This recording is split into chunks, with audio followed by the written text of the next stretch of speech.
जल्दी अहम का नाश होता है भगवत प्रेमी महात्माओं की चर्चा सुनने से। आज बड़े ही निष्ठावान श्रीनाथ जी को दुलार करने वाले अष्ट सखाओं में श्री कुंभनदास जी की चर्चा है। श्री कुंभनदास जी का प्रादुर्भाव गिरिराज जी की तलहटी के समीप ही जमुनावती ग्राम में विक्रम संवत 1525 में कार्तिक कृष्ण पक्ष एकादशी को हुआ था। ऐसा कथन है समाज में कि कुंभ संक्रांति के पुण्य पर्व पर तीर्थ यात्रा के समय एक महात्मा ने आपके पिता को कहा था कि जाओ तुम्हारे पुत्र होगा। तो उसी के वचन से जब ये बालक हुआ तो कुंभ के कृपा प्रसाद से हुआ, इसलिए कुंभनदास नाम रख दिया गया। बाल्य काल से ही इनकी बड़ी सात्विक प्रकृति थी, सदैव भगवत चिंतन करना, चंचलता रहित स्वभाव, एकदम गंभीर ऐसा।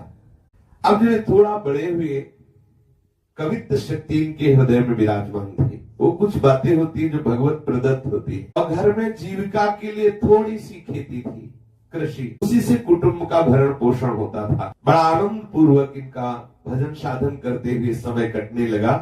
विक्रम संवत 1550 के लगभग श्रीमद वल्लभाचार्य महाप्रभु जी ब्रज की परिक्रमा करते हुए जब गिरिराज जी पधारे तो बहुत लोगों ने वल्लभाचार्य जी के तेज को, भक्ति को देख करके, उनके प्रभाव को देखकर उनकी शरणागति स्वीकार की, उनके शिष्य बने। जतिपुरा में श्री महाप्रभु जी ने श्री गोवर्धन नाथ जी, श्री श्रीनाथ जी का जो प्रादुर्भाव हुआ तो उनकी सेवा प्रतिष्ठा की और बहुत सेवा का विस्तार किया।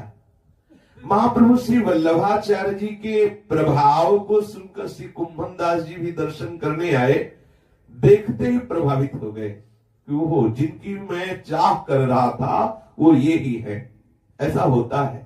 कुंभनदास जी एकदम आश्चर्यचकित हो गए महाप्रभु वल्लभाचार्य जी को देख करके कि मेरे हृदय की जो चाह थी वो मुझे प्राप्त हो गई। जे भी मुस्कुरा करके वल्लभाचार्य जी ने श्री कुंभनदास जी की तरफ देखा तो हृदय में इनकी जो मांग थी वो पूरी हो गई। ये आचार्य साक्षात प्रभु ही है, ये सामर्थ्य इन्हीं में है।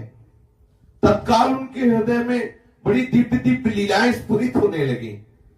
कुंभनदास जी संगीत विद्या में परम प्रवीण थे, कंठ भी अति मधुर था।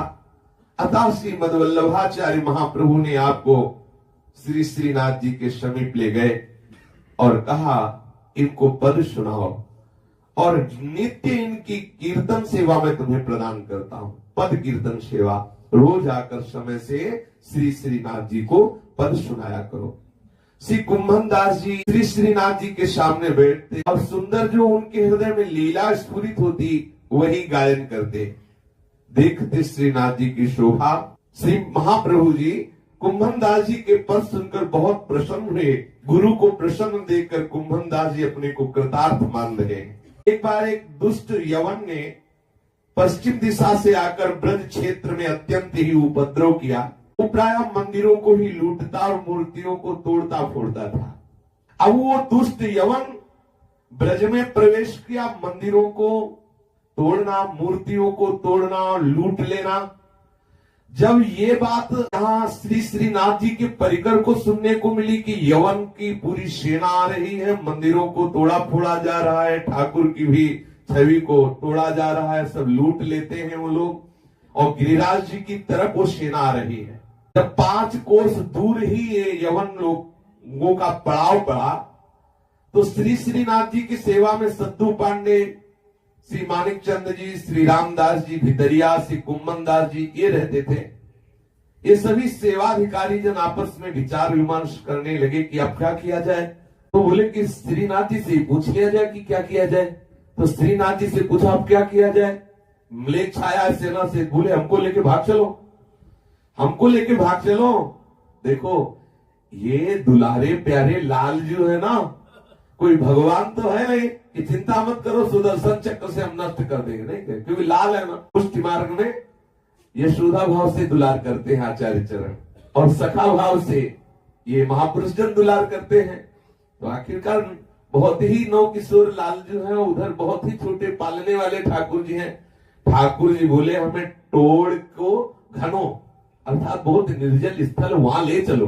सद्दू पांडे जी ने कहा तुरंत में तो डोली मंगाना और ये सब मुश्किल ही पड़ेगा, एक भैंसा ले आओ। एक भैंसा लाया गया, उस पर सुंदर बिछौना बिछा के और श्रीनाथ जी को विराजमान किया गया भैंसे पर, और भागे श्रीनाथ जी भैंसे पे चढ़ के। आसपास से 2-4 सेवक कुछ भोग की सामग्री लेके भाग चले। वहां कोई भी नहीं पहुंच सकेगा, ऐसे जंगल में ले चलो। ठाकुर जी ने प्रेरित किया, भैंसे पे आरूढ़ हुए श्रीनाथ जी महाराज। शायद कभी ना बैठे हो तो बैठने की चाव बड़ी हो, इसीलिए ऐसी लीला की। अब चारों सेवाधिकारी पैदल दौड़ते हैं आसपास चारों भैंसे के, और बीच में श्रीनाथ जी को बैठा ले और पास में सेवा सामग्री लिए है। अब श्रीनाथ जी तो भैंसे में बैठे, इसलिए कांटा लगने की कोई समस्या नहीं, झाड़ी हो ये सब नहीं। और वहां जो चारों सेवक थे ना, सबके कपड़े नीचे पट रहे हैं, पैरों में सब त्वचा में कांटे गड़ रहे हैं, लेकिन श्रीनाथ जी को कष्ट न हो, श्रीनाथ जी को किसी का दर्शन भी ना हो जाए जिससे कोई बता न दे क्योंकि इधर श्रीनाथ जी गए हैं। एकमात्र वही भक्तजन केवल दुलार करते हुए जंगल के रास्ते से श्रीनाथ जी को ले गए।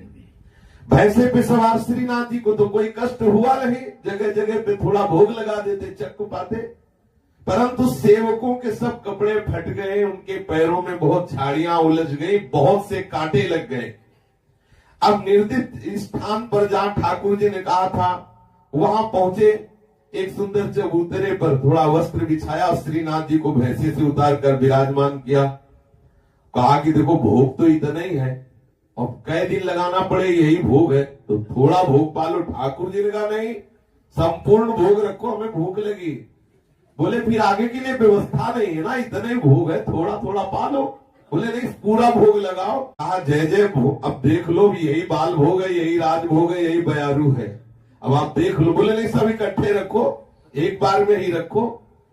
फिर ठाकुर जी ने कहा संपूर्ण सामग्री का भोग लगाओ, बाद की बाद में देखा जाएगा, अभी हमें भूख लगी है।